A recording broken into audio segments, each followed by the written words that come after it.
எல்லாருக்கும் வணக்கம். Press media நண்பர்கள் எல்லாருக்கும் வணக்கம். விடைத்தாள் ரொம்ப நல்லா இருந்துச்சு ஆக்சுவலாக.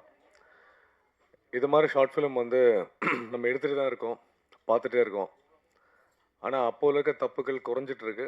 பட் இன்றைக்கி என்னென்னா எல்லா இடத்துலையும் நடந்துகிட்ருக்கு. பட் நிறைய பெண்கள் இது வந்து ஓப்பன் அப்பாக இன்றைக்கி வந்து சோஷியல் மீடியாவில் வராங்க, அந்த மீட்டூன் பிரச்சனையில் கொண்டு வராங்க. நம்ம ரியாக்ட் பண்ணிகிட்ருக்கோம். ரொம்ப சந்தோஷமாக இருக்குது. எனக்கும் 2 பெண் குழந்தைகள் தான். பட் எல்லாருக்குமே அந்த பெண் குழந்தைகள் இருந்தாலும் இந்த வேலை எல்லா டிபார்ட்மெண்ட்லும் இந்த தவறுகள் நடந்துகிட்ருக்கு. பஸ்ஸாக இருந்தாலும் சரி, ஆஃபீஸாக இருந்தாலும் சரி, எங்கேயும் இந்த பிரச்சனை வந்துகிட்டே தான் இருக்குது. அது தவிர்க்க முடியுமான்னு தெரில. ஓப்பன் அப்பாக நம்ம தைரியமாக பேசுகிறோம். இன்றைக்கி பெண்களுக்கு ரொம்ப தைரியம் ஜாஸ்தியாகிடுச்சு. அவங்க ஓப்பன் அப்பாக கொண்டு வரணும். குற்றங்களை வந்து தவிர்க்க முடியாது, குறைக்கப்படலாம். அப்படி தான் ஒரு படம் வந்து வந்துச்சு ஆக்சுவலாக. டெல்லியிலலாம் இந்த மாதிரி ரெட் லைட் ஏரியா வந்துட்டு இருந்துச்சு. அப்போ குறைகள், கல்கட்டாலெலாம் குறைகள் வந்து தவறுகள் குறைக்கப்படும். ஸோ அது மாதிரி விஷயங்கள் வரும்போது இந்த மாதிரி பிரச்சனைகள் கண்டிப்பாக நடக்காது. கண்டிப்பாக நம்ம கல்ச்சர் வந்து அதை அந்த விஷயத்தை வந்து ஏற்றுக்காது, கொண்டு வரப்பட முடியாது.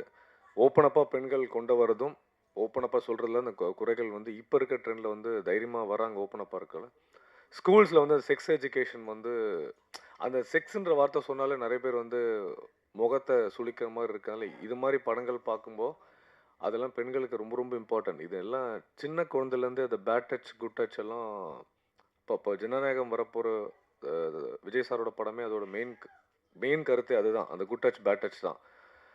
அந்த தெலுங்கு படம் பாலையா சார் பண்ணதில் அது ஸ்கூல்ஸில் எவ்வளோ ஸ்கூல்ஸ் அந்த எஜுகேஷன்ஸ் வந்து கொண்டு போய் பெனிட்ரேட் பண்ணுறாங்களோ அதில் தவறுகள் வந்து குறைக்கப்படும். ஆனால் அந்த மாதிரி ஸ்கூல்ஸ்லேயும் விஷயங்கள் நடந்துகிட்ருக்கு. பட் குழந்தைங்களுக்கு ஃபீட் பண்ணணும். சின்ன வயசுலேருந்து அப்பா அம்மா உட்கார வைக்கணும். ஒரு ஏஜுக்கு அப்புறம் மடியில் உட்காரக்கூடாதுன்னு ஒரு விஷயம் இருக்குது. அது அப்பா மடியாக இருந்தாலுமே தவறு தான். பட் அந்த சென்சிட்டிவான விஷயத்த குழந்தைங்களுக்கு ஃபீட் பண்ணணும்.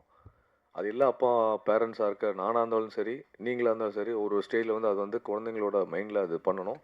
குழந்தைங்களுக்கு குட் டச், பேட் டச் எதுன்றது சொல்லிக் கொடுக்கணும். இன்னைக்கு காலகட்டத்தில் ரொம்ப அவசியம். இண்டிவிஜுவலாக ஒரு 6 வயசு குழந்தை இல்லை, 5 வயசு குழந்தைலேருந்து அதை நீங்கள் ஃபீட் பண்ணணும். அது தவறான விஷயமே கிடையாது. ஒவ்வொரு பேரண்ட்ஸும் கற்றுக்கணும். அப்போ தான் அந்த பேரண்ட்ஸாக இருக்கும்போது குழந்தைங்க தனியாக இண்டிவிஜுவலாக சில விஷயங்களை ஃபேஸ் பண்ணி வந்து ஓப்பன் அப் அவங்ககிட்ட சொல்லுவாங்க. அது நிறைய பேர் பண்ணுறாங்க ஸ்கூல்ஸ்லேயும். கார்த்திக் பற்றி சொல்லணும்னா, சமீபத்தில் நான் மீட் பண்ணேன் கார்த்திகை. மீட் பண்ணி சரி ஷார்ட் ஃபிலிம் ஒன்று விடைத்தாள் இன்விடேஷன் நல்லா இருந்துச்சு சொன்னார். பட்டு என்ன ஒரு புதுசாக ஆனால் அந்த ஒரு காலகட்டம் குறைஞ்சிச்சு ஷார்ட் ஃபிலிம்து. கார்த்திக் சுப்ராஜ் சார்லாம் பண்ணும்போது இருந்துச்சு. அது இப்போ கொஞ்சம் டவுன் ஆகிடுச்சு. நல்ல கண்டென்ட் எடுத்திருக்காங்க. நடித்த தீபாக்கும் சரி, நேத்ரன் தீபா அவங்களும், அப்புறம் அந்த மெயின் கேரக்டர்ஸ் பண்ண அவங்க பேர் எனக்கு சரியாக தெரியல. சிந்துஜா, ஜீவிதா, இன்னொரு குட்டி வைப்பா. ஓகே, 3 பேருமே 3 கேரக்டரும் ரொம்ப நல்லா பெர்ஃபார்ம் பண்ணாங்க. ஃபீமேல் சென்ட்ரிக்காக இருந்ததில் ரொம்ப சந்தோஷமாக இருந்துச்சு. அந்த ஆஃபீஸில் ப்ளே பண்ண அவங்களும் சரி, ஸ்கூல்ஸில் ப்ளே பண்ண அந்த கேரக்டர் ப்ளே பண்ண ஹீரோயின் ரொம்ப நல்லா பண்ணாங்க. என்னென்னா ஏதாவது ஒரு ஷார்ட் ஃபிலிம் இருக்கும், ஒரு குறைகள் இருக்கும். கேமரா, மியூசிக், நடித்தவங்க யாராவது இருக்கும். எல்லாமே ப்ளசண்ட்டாக இருந்துச்சு பார்க்குறதுக்கு. ரொம்ப அழகாக இருந்துச்சு ஃப்ரேமில். அழகான காஸ்டிங், நல்ல மியூசிக், நல்ல கட்ஸ், எமோஷனை சூப்பராக சொல்லியிருந்தார் டைரக்டர். எனக்கு தெரிஞ்சு கூட சீக்கிரம் நீங்கள் இதுக்கப்புறம் டெஸ்ட் பண்ணாமல் அடுத்த படத்துக்கு பண்ணலாம். நீங்கள் டைம் வேஸ்ட் பண்ணாதீங்க. நல்லா பர்ஃபார்ம் பண்ணியிருக்கீங்க. ரொம்ப ஹாப்பியாக இருந்துச்சு உண்மையால். இது ஷார்ட் ஃபிலிம் கணக்கில் எனக்கு தெரியல ஆக்சுவலாக. டக்குன்னு ஆரம்பிச்சு டக்குன்னு முடிஞ்சிச்சு.